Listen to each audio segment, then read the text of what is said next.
Bismillahirrahmanirrahim. Assalamualaikum warahmatullahi wabarakatuh. Halo anak-anakku semua, apa kabar kalian? Semoga kalian selalu sehat dan tetap semangat belajar di rumah ya. Iya, baik anak-anak, hari ini kita akan belajar tentang IPS, Ilmu Pengetahuan Sosial, tentang kondisi geografis dan kehidupan sosial budaya, ekonomi, serta politik di kawasan Asia Tenggara. Kondisi geografis, kita akan belajar tentang bagaimana bentuk wilayah dari negara di Asia Tenggara. Kemudian kehidupan sosial dan budaya, kita akan belajar tentang penduduk yang tinggal di sana, berasal dari suku mana saja. Kemudian agama yang dipeluk oleh penduduknya apa saja. Yang ekonomi, mata pencaharian masyarakat dari negara-negara di Asia Tenggara itu seperti apa. Yuk anak-anak, kita belajar bersama. A. Kondisi geografis kawasan Asia Tenggara. Secara umum, wilayah Asia Tenggara dikategorikan menjadi dua, yaitu daratan dan kepulauan. Kepulauan masih ingat ya? Kepulauan berarti terdiri dari banyak pulau. Negara yang wilayahnya berupa daratan diantaranya Myanmar, Thailand, Laos, Kamboja, Vietnam, dan Brunei Darussalam. Sedangkan negara yang wilayahnya berupa kepulauan Indonesia, Filipina, Malaysia, Singapura, dan Timor Leste. Perhatikan anak-anak, ini adalah peta Asia Tenggara yang sudah ada gambar dan nama negaranya. Selanjutnya, letak geografis Asia Tenggara. Letak geografis itu berdasarkan batas-batas wilayahnya. Batas-batas wilayah Asia Tenggara adalah utara Republik Rakyat Tiongkok atau Republik Rakyat Cina, kemudian Laut Cina Selatan. Sebelah timur, Papua Nugini dan Samudra Pasifik. Sebelah selatan, benua Australia dan Samudra Hindia. Sebelah barat, Samudra Hindia, Teluk Benggala, dan Laut Andaman. Dapat kalian lihat dalam peta berikut, ini Laut Andaman, Teluk Benggala di sebelah sini, kemudian Samudra Hindia di sebelah selatan, benua Australia ini, Papua Nugini ini, kemudian Samudra Pasifik, Laut Cina Selatan, dan Cina atau Tiongkok. Yang P, sumber daya alam di kawasan Asia Tenggara. Sumber daya alam terdapat banyak jenisnya yang ada di kawasan Asia Tenggara. Yang pertama, hutan. Hutan hujan tropis, hutan monsun atau hutan yang beriklim hangat, hutan pegunungan, dan hutan rawa. Yang kedua, laut memiliki banyak manfaatnya, di antaranya sumber penguapan yang menghasilkan hujan, perikanan, pariwisata, dan lain-lain. 3. Tanah. Sebagian besar tanahnya tergolong tanah vulkanik yang terbentuk dari material letusan gunung api. 4. Bahan tambang, di antaranya Malaysia ada tambang bauksit, Brunei minyak dan gas bumi, Indonesia minyak bumi, gas bumi, emas, batu bara, dan tembaga. C.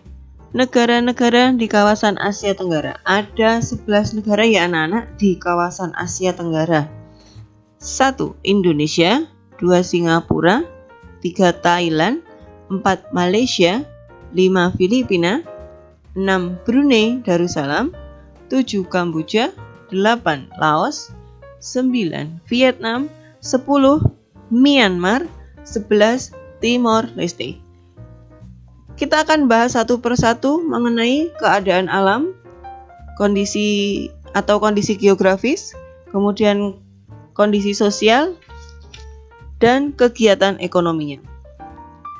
Yang pertama, Indonesia. Keadaan alam wilayah Indonesia, wilayahnya sangat subur karena banyak gunung api, terdiri dari banyak pulau. Terdapat pula banyak wilayah perairan. Kalian perlu tahu ya, 2/3 wilayah Indonesia adalah wilayah air atau perairan atau laut, sehingga disebut negara maritim. Masih ingat ya? Kemudian kondisi sosial, jumlah penduduk yang banyak dengan tingkat pendapatan yang berbeda, terdapat banyak suku bangsa dan terdapat 6 agama resmi di Indonesia. Ada Islam, Kristen, Katolik, Hindu, Buddha, dan Konghucu. Selanjutnya, kegiatan ekonomi di Indonesia dikenal sebagai negara agraris karena sebagian besar penduduknya bekerja di sektor pertanian. Terdapat banyak perkebunan, banyak juga yang bekerja di sektor perikanan dan pertambangan. Negara yang kedua adalah Singapura. Keadaan alam di wilayah Singapura, wilayah negara Singapura ini sangat kecil anak-anak. Terdiri dari 3 bentang alam, yaitu dataran rendah, rawa, perbukitan, dan lembah. Kondisi sosialnya terdiri atas bangsa Tionghoa, Melayu, India, dan berbagai keturunan Asia. Mayoritas beragama Buddha. Tingkat ekonomi anak-anak, kegiatan ekonomi, tingkat perekonomian tinggi di Singapura berasal dari sektor perbankan, perdagangan, perhubungan, perindustrian, dan pariwisata. Singapura ini memiliki sebuah pelabuhan transit perdagangan internasional yang sangat ramai dan bisa dikategorikan sebagai pelabuhan transit teramai di kawasan Asia yang bernama Port of Singapore. Negara yang ketiga yaitu Thailand. Thailand memiliki wilayah yang dikelompokkan menjadi 4 bagian, yaitu pegunungan, dataran rendah, dataran tinggi Khorat, daerah pegunungan dengan hutan hujan. Kondisi sosialnya, sebagian besar penduduknya dari suku Thai, mayoritas beragama Buddha. Kegiatan ekonomi, pertanian, kehutanan, pertambangan, dan industri. Pertanian terbesar adalah beras yang dikenal sebagai negara lumbung padi.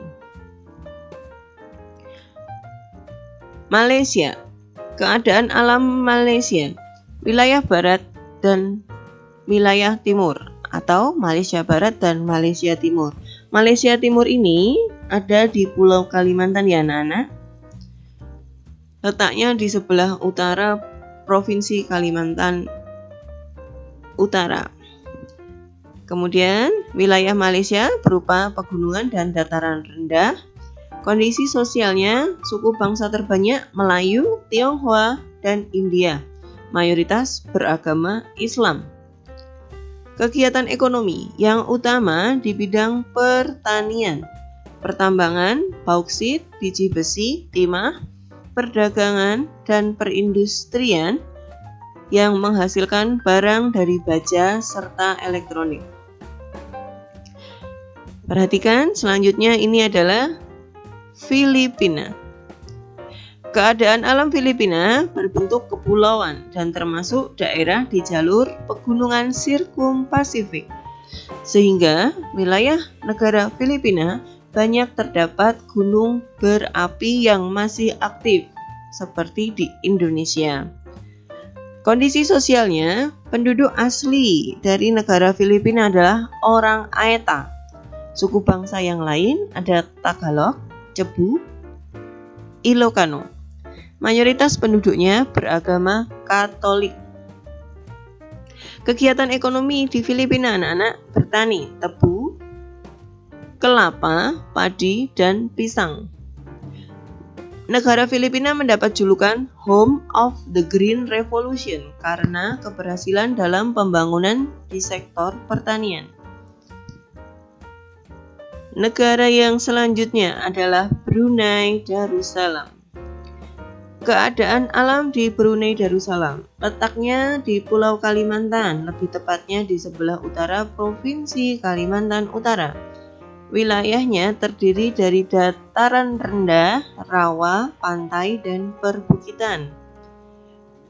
Kondisi sosial, bangsa terbesar adalah suku Melayu, sama dengan Malaysia.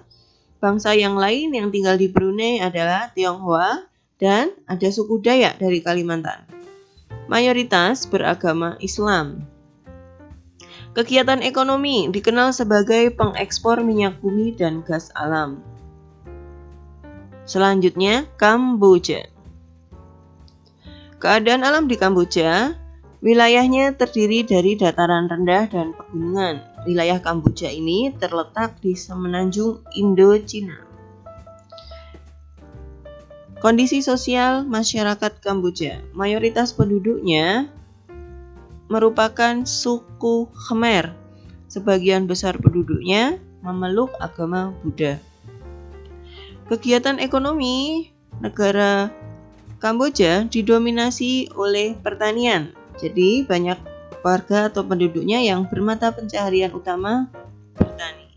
Selain itu juga memproduksi karet dalam jumlah besar atau perkebunan karet. Negara selanjutnya adalah Laos. Keadaan alam, Laos itu merupakan satu-satunya negara di Asia Tenggara yang tidak memiliki wilayah laut yang disebut the landlocked country. Artinya, wilayah Laos dikelilingi atau dikunci oleh beberapa negara. Nanti anak-anak bisa lihat di peta ya, di atlas kalian masing-masing. Kemudian kondisi sosialnya, bangsa terbesar adalah bangsa Lao dan penduduknya sebagian besar memeluk agama Buddha. Untuk keadaan ekonomi masyarakat Laos atau negara Laos, mata pencaharian utamanya adalah bertani. Pertanian dilakukan di sepanjang sungai Mekong. Selain bertani, mereka juga beternak. Negara Vietnam. Keadaan alam wilayah Vietnam berupa dataran rendah, pegunungan. Terdapat wilayah delta sungai Mekong yang menjadi wilayah subur untuk pertanian.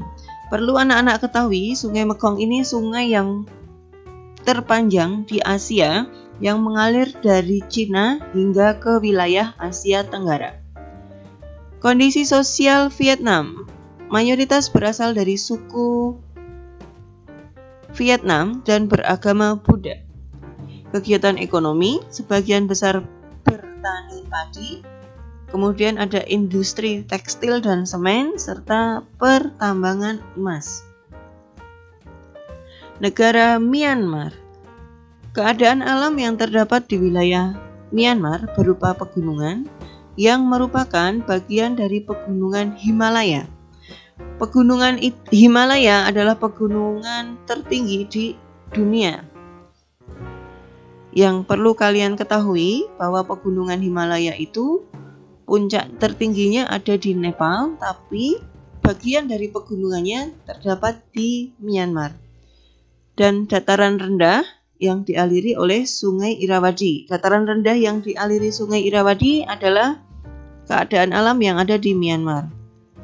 Kondisi sosialnya, sebagian besar penduduknya berasal dari suku Burma dan beragama Buddha. Keadaan ekonominya, pertanian padi, perkebunan, dan pertambangan. Negara di Asia Tenggara yang terakhir adalah Timor Leste. Timor Leste letaknya ada di sebelah tenggara atau masih berbatasan langsung dengan Nusa Tenggara Timur.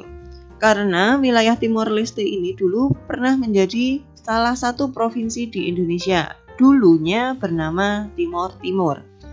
Namun, karena sesuatu hal terjadi pelepasan wilayah atau ingin memerdekakan diri. Suatu saat akan Bumila ceritakan bagaimana proses Timor Leste itu bisa merdeka dan mendapatkan kedaulatan sendiri sehingga berubah menjadi nama Timor Leste. Keadaan alam di Timor Leste anak-anak sebagian besar berupa pegunungan, banyak terdapat sungai, dan daerah pantai. Daerah pantainya dibedakan menjadi dua, berpasir dan banyak pantai berbatu terjal. Kondisi sosialnya, mayoritas suku Eastern Tetum dan beragama Katolik. Kegiatan ekonominya pertanian, peternakan, perkebunan, dan pertambangan. Itulah beberapa materi tentang negara di Asia Tenggara yang sudah Bumila sampaikan untuk anak-anak. Yuk kita belajar lagi anak-anak, biar kalian tidak lupa, Bu Mira punya tugas. Tugas IPS yang pertama adalah catat materi tersebut di buku catatan. Kalian harus siapkan buku catatan tersendiri ya anak-anak. Kemudian, buatlah kolom seperti berikut di buku catatan dan jawablah pertanyaan yang Bu Mira buat. Siapkan kolom, ada 6 kolom, nomor, nama negara, ibu kota, bahasa resmi, lagu kebangsaan, dan mata uang. Terdapat 11 negara ya anak-anak. Kalian harus memenuhi semua. Nama negaranya dapat kalian lihat lagi di slide tadi yang sudah Bu Mira sampaikan. Untuk menjawab atau mengisi kolom ibu kota, bahasa resmi, lagu kebangsaan, dan mata uang, anak-anak dapat lihat di buku paket IPS yang sudah anak-anak beli dari sekolah. Dapat juga anak-anak mengakses dari internet. Catatan materi dan tugas IPS ini anak-anak tulis di buku IPS dan dikumpulkan hari Senin tanggal 27 Juli bersama dengan tugas-tugas yang lain. Nanti dimasukkan ke dalam satu map bening yang sudah Bapak Ibu Guru berikan pada orang tua kalian. Yang bertugas mengumpulkan nanti Bapak Ibu Guru mengambil atau menunggu di sekolah orang tua kalian yang mengumpulkan tugas. Sampai jumpa di sekolah ya anak-anak. Semoga kalian selalu sehat dan tetap semangat. Jangan lupa berdoa, semoga virus corona segera pergi sehingga kalian dapat bersekolah kembali. Terima kasih. Wassalamualaikum warahmatullahi wabarakatuh. Cut. Berapa menit ini?